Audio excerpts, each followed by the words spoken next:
ಕರ್ಕೊಂಡ್ಬಂದು 100ಕ್ಕೆ 100 ಓಟ್ ಹಾಕೋದ್ರ ಮುಖಾಂತರ ನಮ್ಮ ಅಭ್ಯರ್ಥಿಯನ್ನು ಗೆಲ್ಲಿಸಿ ನರೇಂದ್ರ ಮೋದಿ ಅವರ ಕೈಗಳನ್ನು ಬಲಪಡಿಸಬೇಕಾಗಿದೆ. ಆ ಸಂಕಲ್ಪ ಅನೇಕ ಸಂಸ್ಥೆಗೆ ಹೋಗುದು, ಅಲ್ಲೇ ಮುರಿಯುವುದು, ಮತ್ತೊಂದು ಸಂಸ್ಥೆ ಕಟ್ಟುವುದು, ಈ ರೀತಿಯ ರಾಜಕಾರಣಿಗಳು ನೋಡಿದ್ವಿ.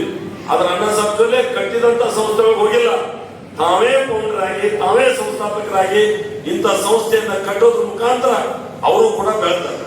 ನಮ್ಮ ಅಪೋಸಿಷನ್ ಕಾಂಗ್ರೆಸ್ ಕ್ಯಾಂಡಿಡೇಟ್ ಏನು ಹೋರಾಟ ಮಾಡಿದಾರ, ಸಾರ್ವಜನಿಕವಾಗಿ ರಾಜಕೀಯ ಕ್ಷೇತ್ರದಲ್ಲಿ ಇರ್ತಕ್ಕಂಥ ಪ್ರತಿಯೊಬ್ಬ ವ್ಯಕ್ತಿ ಜನರ ಮೂಲಕ ಸೇವೆಯನ್ನು ಸಲ್ಲಿಸಿರ್ತಕ್ಕಂಥ ಮತ್ತು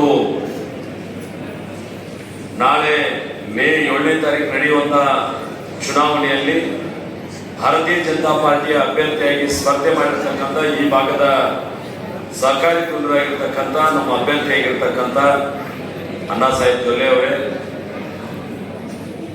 ನಮ್ಮ ಜಿಲ್ಲೆಯ ಗೌರವಾನ್ವಿತ ಅಧ್ಯಕ್ಷರಾಗಿರ್ತಕ್ಕಂಥ ಸತೀಶ್ ಅಪ್ಪಾಜಿಗಳು ಅವರೇ, ಯಾವುದೇ ಒಂದು ವಿಭಾಗದಲ್ಲಿ ಯಾವುದೋ ಒಂದು ಟ್ರೇಡ್ ಅಲ್ಲಿ ಯಾವುದೋ ಒಂದು ಕೆಲಸ ಬಿಟ್ಟಿಲ್ಲ, ಎಲ್ಲದಲ್ಲಿ ಕೂಡ ಭಾರತ ದೇಶದಲ್ಲಿರ್ಬೋದು, ಹೆಲ್ತ್ದಲ್ಲಿರ್ಬೋದು, ಯಾವ್ದು ಹೇಳ್ತಾರೆ ಅಂದ್ರೆ ಎಲ್ಲರೂ ಕೂಡ ದೇಶದಲ್ಲಿ ಯಾವುದಕ್ಕೂ ಭಾರತ ದೇಶ ಕಮ್ಮಿ ಇಲ್ಲ ಅನ್ನೋ ಕೆಲಸ ಕಾರ್ಯಗಳನ್ನು ಕೂಡ ಮಾಡಿದ್ದಾರೆ. ಆದ್ರೆ ಕರ್ನಾಟಕದಲ್ಲಿ ಬಹುತೇಕ ರಾಜ್ಯ ಸರ್ಕಾರದವರು ಗ್ಯಾರಂಟಿ ಅಂತ ಹೇಳ್ತಾ ಬಂದಿದ್ದಾರೆ. ಮಹಿಳೆಯರಲ್ಲಿ ಹಿಂದೆ ವಿಧಾನಸಭೆಯಲ್ಲಿ ಕೂಡ ಗ್ಯಾರಂಟಿಗಳನ್ನು ಹೇಳಿದ್ರು. ಈಗೂ ಕೂಡ 1 ಲಕ್ಷ ಗ್ಯಾರಂಟಿ ಕೊಡ್ತೇವೆ ಅಂತ ಈಗಾಗಲೇ ಮನೆ ಮಾಡಿ ಕೊಟ್ಟು ಹೇಳ್ತಾರೆ. ಆದ್ರೆ ಅವ್ರ ಗ್ಯಾರಂಟಿ ಮತ್ತು ಮೋದಿ ಅವ್ರ ಗ್ಯಾರಂಟಿ ಯಾವ ಪ್ರಕಾರ ಒಂದು ವ್ಯತ್ಯಾಸ ಇದೆ. ಮೋದಿ ಅವ್ರ ಗ್ಯಾರಂಟಿ ಇದು ಶಾಶ್ವತ ಗ್ಯಾರಂಟಿ, ಪರ್ಮನೆಂಟ್ ಗ್ಯಾರಂಟಿ. ಆದ್ರೆ ರಾಜ್ಯ ಸರ್ಕಾರದವ್ರು ಯಾವ ಪ್ರಕಾರ ನಮ್ಗೆ ಗ್ಯಾರಂಟಿ ಕೊಟ್ಟಿದ್ದಾರೆ ಅಂದ್ರೆ ಬಹುತೇಕ ಗ್ಯಾರಂಟಿ ತಗೊಂಡವ್ರು ಕೂಡ ಇವತ್ತು ಅರ್ಥ ಆಗ್ತದೆ. ಯಾಕಂದ್ರೆ ಒಂದು ಕಿಶೆದಾಗ ಇರ್ತವೆ, ಒಂದು ಕಿಶೆದಾಗ ಕೊಡುವಂತ ಯೋಜನೆ. ಈ ಹೆಣ್ಮಕ್ಳಿಗೆ 2,000 ಇರ್ಬೋದು, ಬಸ್ ಪಾಸ್ ಇರ್ಬೋದು, ಎಲೆಕ್ಟ್ರಿಕ್ ಬಿಲ್ ಫ್ರೀ ಅಂತ ಇರ್ಬೋದು, ಕರೆಂಟ್ ಅದ. ಆದ್ರೆ ಕರೆಂಟ್ ಬಿಲ್ ಫ್ರೀ ಅಂದ್ರೆ ಈಗಾಗಲೇ ಉಳಿದವರೆಲ್ಲರಿಗೆ ಕರೆಂಟ್ ಬಿಲ್ಗಳನ್ನು ಹೆಚ್ಚು ಮಾಡಿದ್ದಾರೆ. ಅಥವಾ 200 ಯೂನಿಟ್ ಕೊಡ್ತೇನೆ ಅಂತ 200 ಯೂನಿಟ್ ಕೊಡ್ಲಿಲ್ಲ. ರೇಷನ್ ಕೊಡ್ತೇನೆ ಅಂದ್ರು 10 ಕಿಲೋ ಕೊಡ್ಲಿಲ್ಲ, 5 ಕಿಲೋ ಕೊಡ್ತಾ ಇದ್ದಾರೆ. ಈಗಾಗಲೇ ಮೋದಿ ಅವರ ರೇಷನ್ ಫ್ರೀ. ಇಡೀ ನಿಮ್ಮ ಹಿರಿಯರು ಈ ಒಂದು ಸಭೆಯ ಕೇಂದ್ರವಿದ್ದು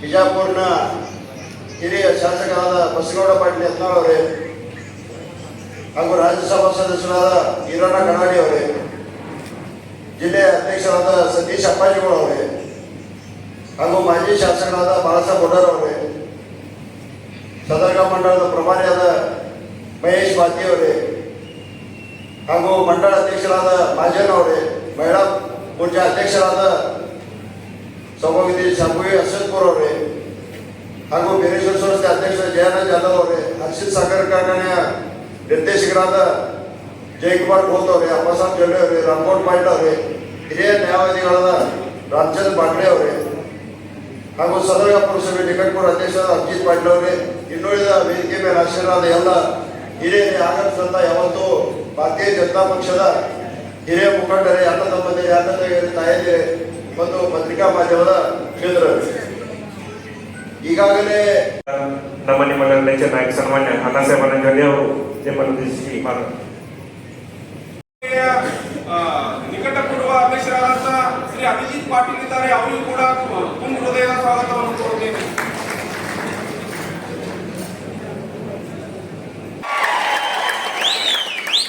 ಅದೇ ರೀತಿಯಾಗಿ ನಮ್ಮ ಜನಪ್ರಿಯ ನೆಚ್ಚಿನ ಲೋಕಸಭಾ ಸದಸ್ಯರು ಹಾಗೂ ನಮ್ಮ ಪಕ್ಷದ ಅಧಿಕೃತ